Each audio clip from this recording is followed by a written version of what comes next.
तुझा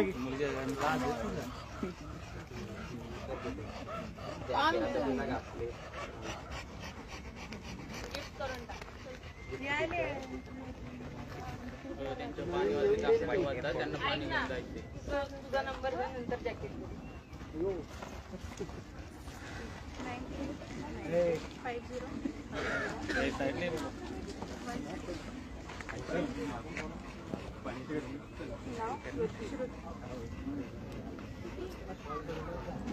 नमस्कार. आत्ता तुम्ही जो व्हिडिओ पाहिलात तो हे दिसतंय इकडं. आता टेकडीवरती आलो होतो पळायला आणि दोन ह्या महाविद्यालयात आत्ता शिकणाऱ्या पहिल्या वर्षाला शिकणाऱ्या मुली आहेत. बहुतेक सातारच्या आहेत, माहीत नाही, लॉ शिकतात असं कळलं. ARI टेकडीवरती आत्ता ह्या दोघी बियर, दारू आणि नशेचं काहीतरी घेऊन एका कोपऱ्यात पडल्या होत्या. आता हे तरुण आहेत इथं दोघं जण, त्यांना गाडीवरती घेऊन आले. हे लाईव्ह करण्यामागचा हेतू एवढाच की काल परवाच आपण पाहिले की पुण्यामध्ये 4,000 कोटी रुपयांचं ड्रग्ज सापडले आणि आज लगेच तुम्ही आता पाहू शकता ह्यांची जी अवस्था आहे. म्हणजे मी आता तुम्हाला दाखवू शकतो की यांची अवस्था काय आहे. 11वी 12वीतल्या 16-17 वर्षाच्या मुली आहेत ह्या, तुम्ही पाहू शकता. दुसरीला तर शुद्धच नाहीये.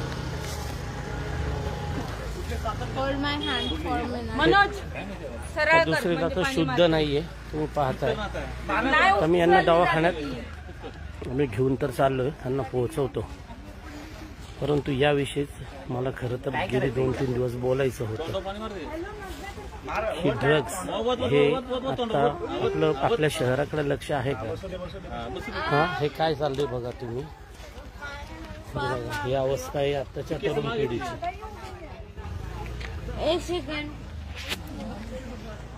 आणि इथं आता सगळे ऑटो मागवली का बाळा तिने?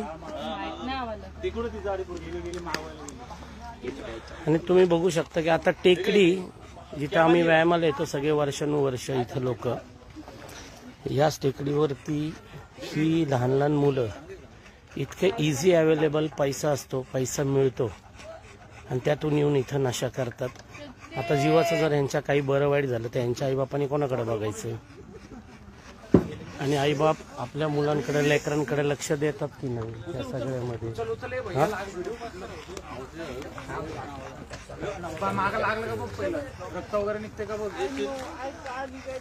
तुम्ही पाहताय यांची अवस्था इतकी वाईट आहे.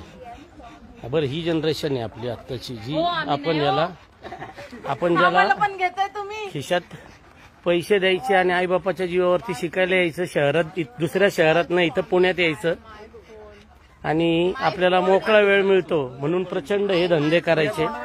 हिच्या एवढीच माझ्या घरात मुलगी आहे स्वतःची. म्हणजे मलाही एक पालक आहे, त्यामुळे मलाही घाबरायला होतं या असं सगळं बघून की उद्या आपल्या घरातल्या लेकरांनी हे केलं तर आपण कोणाच्या तोंडाकडे बघायचं. खरं तर प्रत्येक पुणेकरांनी या सगळ्यावरती आता प्रचंड लक्ष देण्याची गरज आहे.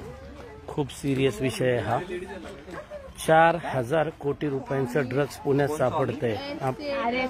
शहरामध्ये शिकण्यासाठी हजारो लाखो मुलं मुली बाहेरून येतात. रात्री अपरात्री पब्स हळू बोल ग बाळा तू. पब्सवरती डिस्कोमध्ये सर्रास ड्रग्ज घेतात, ड्रग्ज घेऊन पडतात. हे पहा, ड्रग्ज घेऊन पडतात आणि आईबाप आपले काहीही यांना बघत नाही. खरं तर याच्यावरती विचार करण्याची गरज आहे. काय करू शकतो आपण?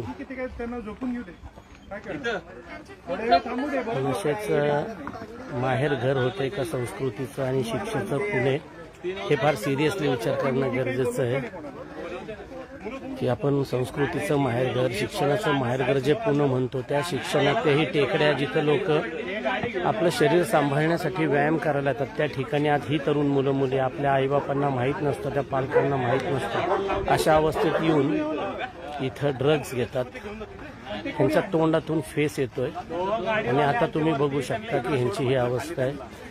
त्याच्यामुळं आपण एक पालक, एक सजग नागरिक, एक आईबाप, कुणाचे तरी भाऊ बहीण म्हणून या गोष्टीकडे लक्ष देणार आहोत की नाही सिरियसली, की पुण्यासारख्या ठिकाणी 4,500 कोटीचा ड्रग्ज सापडून कुठल्याही पुणेकर नागरिकांनी त्याच्यावर साधी प्रतिक्रिया सुद्धा नोंदवलेली नाहीये.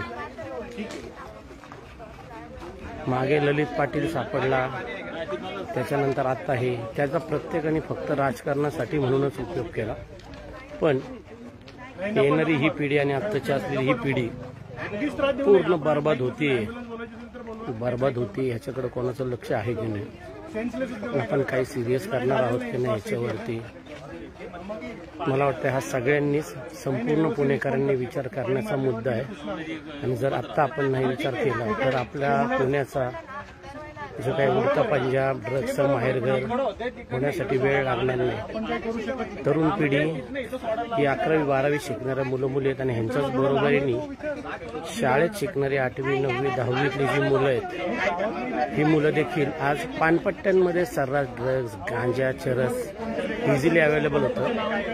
माझ्या लाईव्हच्या माध्यमांना खरं तर मी पळत होतो, यांना घेऊन आलो तिथून आणि त्याच्यानंतर घेऊन आल्यानंतर मला हे तुमच्यापर्यंत पोहोचवणं खूप गरजेचं वाटलं म्हणून मी पोहोचवतो. आता यांना हॉस्पिटलमध्ये ते घेऊन चाललो, त्यांच्या बाकीच्या मित्रांना बोलवून घेतलं आहे आणि त्यांना दवाखान्यात घेऊन जातोच आहोत आम्ही. होपफुली त्यांना काही होणार नाही याची काळजी 100% घेऊच. पण आपण आपल्या शहराकडं, आपल्या पुणे शहराकडं लक्ष देणार आहोत का? आज टेकडीवरती थोडी कुठेतरी कोपऱ्यात बसायची जागा आहे म्हणून हे इथं उद्योग करतात. हे रोज रात्री असेच नॉनस्टॉपच्या चौकारात बुधवारी शनिवारी रात्री हजारो जण जमलेले असतात. कुठल्या पब्स आणि डिस्कोमधनं आलेले असतात, ड्रग्ज घेतलेले असतात, दारू पिलेले असतात, बियर पिलेली असते. पुण्याच्या संस्कृतीचं वाटोळं चालवलंय सगळ्यांनी. शिक्षणासाठी म्हणून इथं यायचं आणि